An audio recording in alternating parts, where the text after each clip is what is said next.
सुलह हसन तो मनसूख हो चुकी, उसकी तो किसी शर्त पे हजरत हसन की जिंदगी में अमल नहीं हुआ, उल्टा हजरत हसन को जहर दे के मार दिया, लिहाजा उनको जहर देकर शहीद कर दिया जाए। अब कहते हैं जी पता नहीं किसने किया, लेकिन जो इसका बेनिफिशियरी है उसी ने किया, नाम लेने की जरूरत नहीं है। बहरहाल जहर से उनको शहीद किया गया।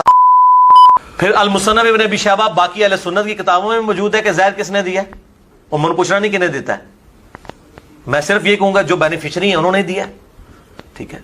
रवायतों में तो नाम आते हैं, हजरत मुआविया का नाम भी आता है और यजीद का नाम भी आता है। हम उनकी स्नादी ऐसों पे बहस नहीं करते हैं, लेकिन हम ये कहते हैं कि अल्फाज आप देखें, हम उसको कन्फर्म नहीं करते जब तक हमारे पास सबूत ना हो, लेकिन अहले सुन्नत के अइम्मा ने इस तरह की बातें लिखी हैं। फिर कह देंगे जी मैं सिर्फ ये कहूंगा जो बेनिफिशियरी उन्होंने दिया है, ठीक है। रिवायतों में तो नाम आते हैं, हजरत मुआविया का नाम भी आता है और यजीद का नाम भी आता है। हम उनकी स्नादी हैसियतों पर बहस नहीं करते, हम उनकी स्नादी ऐसों पर बहस नहीं करते हैं। क्यों मिर्जा जी आदत के मुताबिक कह देते ना कि उसको शेख जुबैर ने सही कहा है, उसको अलबानी ने सही कहा है, उसको फुला ने सही कहा है, आदत के मुताबिक आप ये कर देते। पता है क्यों नहीं किया? इसलिए नहीं किया किसी ने भी इन रवायतों को सही नहीं कहा, किसी ने भी।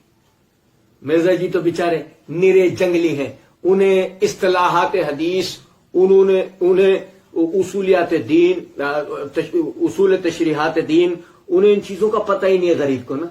वो तो बस मक्खी पे मक्खी मारने का आदमी है, वो भी अपने मतलब की। वरना यही वो आदमी है कि जो अलबानी से भी इख्तलाफ करेगा तो शेख जुबैर से भी इख्तलाफ करेगा। वैसे तो उनकी तसीहात के पीछे, उनकी तज़ीफात के पीछे जाता है, लेकिन यही वो आदमी है कि उससे इख्तलाफ भी करेगा, ठीक। अच्छा मजे की बात है, यहां जो कहते ना हम उनकी स्नादी हैसियतों पर बहस नहीं करते, आपकी हैसियत ही नहीं है कि आप बहस कर सकते हो, नहीं है।